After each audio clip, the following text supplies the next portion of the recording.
Егер сізді шаштың түсуі, терідегі өзгерістер, беттегі акне, полиноз, дерматит, экзема, терідегі бөртпелер, темір тапшылықты анемия мазаласа, видеоны соңына дейін көріңіз. Сіздермен бірге доктор Ибрагимова. Бүгінгі видеода ішекті зақымдайтын тағамдар туралы айтамыз.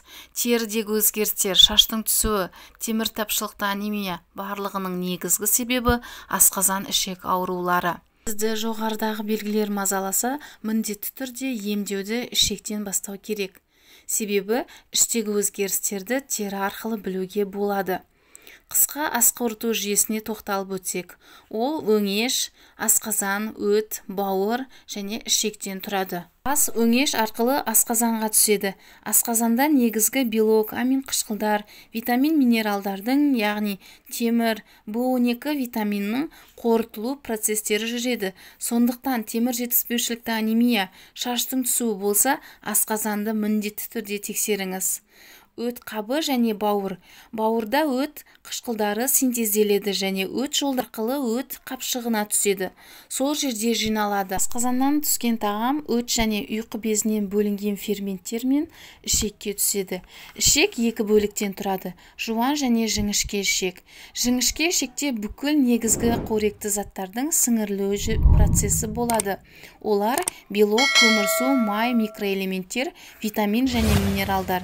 Егер жіңішке ішектің шырышты қабаты зақымдалса, бактериялар мен зеңдің ішектен тыс көбеюі болса, онда сізде жоғарыдағы белгілер байқалады.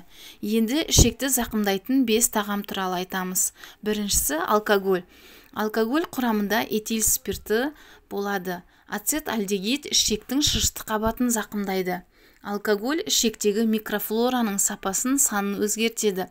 Алкоголь қабылдағанда лактобифидобактериялар саны азайып, грамм-теріс бактериялар, зең, вирус және зақымдайтын бактериялардың саны көбейеді.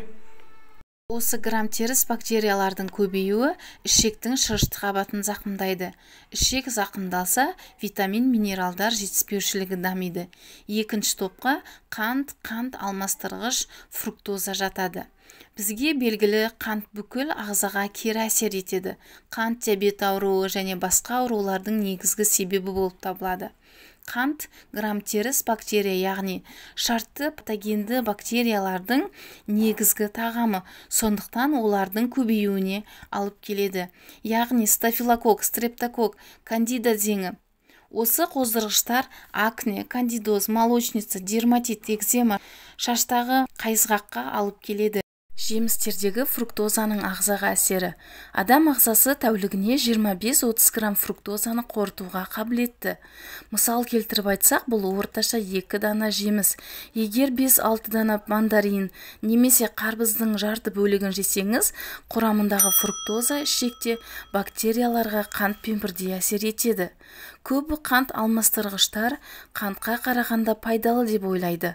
Зерттеулер бойынша аспартам, сукралаза ішек микрофлорасына пайдалы әсер етеді. Ал сорбитол, изомальт болса, іштің кебуі ауырсынуға алып келеді. Үшінші, рафинирленген көмірсулар. Қант және өңделген дәндер, тоқаш, кондитер өнімдері.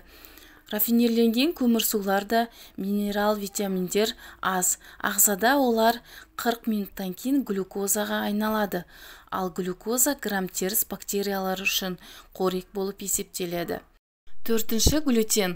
Ол глюковина. Нан өнімдері құрамында болады. Асқазан ішек аурулары кезінде глютенді шектеу керек. Себебі ішектің шырышты қабатын зақымдайды. Егер сізде кондитер өнімдерін қабылдағаннан кейін іштің кебуі, әлсіздік, іш ауруы болса, міндетті түрде глютенді шектеңіз. Бесіншісі, сүт. Сүтті көбіміз пайдалы деп ойлаймыз, бірақ ішекке кері әсерін біле бермейміз. Құрамында сүт қанты лактоза және казеин белок бар. Көп адамдарда біріншілік немесе екіншілік лактазды жетіспеушілік бар. Лактоза бұл сүт қанты. Ол сіңірілу үшін лактаза ферменті керек. Лактаза ферменті бұл ішектің шырышты қабатынан бөлінеді. Яғни бұл жерде біріншілік және екіншілік лактазды жетіспеушілік кезінде лактаза ферменті жеткіліксіз түрде бөлінгендіктен организм лактоза сіңірілмейді және ішекте грамм-теріс бактериялардың қорегі болады. Егер сізде шаштың түсуі, терідегі әртүрлі өзгерістер, беттегі акне, молочница, аллергиялық өзгерістер болса, міндетті түрде сүтті шектеу керек. Сүттің әртүрлісі бар. Сиыр сүті, ешкі сүті. Сиыр сүтінде казеин белок бар. Сізде жоғарыдағы белгілер болса, комментарияға плюс белгісін қойып кетіңіз.